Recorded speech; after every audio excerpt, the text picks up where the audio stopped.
Централниот регистар на население ќе биде помошна алатка за спроведување на пописот и прочистување на избирачкиот список. Министерот за информатичко општество Дамјан Манчевски се надева дека партиите ќе постигнат консензус и законот за попис ќе се донесе. Го напуштаме класичниот начин на спроведување на попис со огромни хартии кои што ги влече анкетарите. Значи тие ќе имаат помош на соодветни мобилни уреди, лаптопи, кои што при појавувањето на врата на анкетарот ќе ги повлекува основните податоци од Централниот регистар на население. Но тоа се само нашите основни податоци, тука немаме голем број на податоци со кои што се занимава пописот. Пример, немаме етничка припадност, но немаме и информација за приходи, друг тип на статистички операции кои што ќе се земат со пописот. Институциите ќе ги користат податоците од регистарот за потребите при давањето услуги. Тие ќе бидат заштитени. За секој граѓанин ќе се воведе единствен електронски број.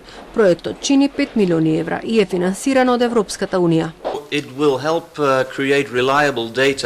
Овој регистар ќе овозможи и ќе го олесни пописот кој што меѓу другото одамна немало попис на население во државата и податоците од овој регистар ќе ни бидат потребни за полесно да организираме различни аспекти како обезбедување здравство, подобро образование и така натаму. Според податоците во Македонија се регистрирани 2.867.229 жители. Со активен престој се 2.422.484, од кои 30.000 се странци.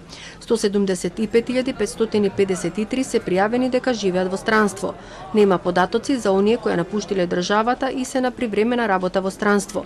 Централниот регистар ќе биде единствената база во која ќе се чуваат податоците за населението, а наскоро ќе биде пуштен во употреба и националниот портал.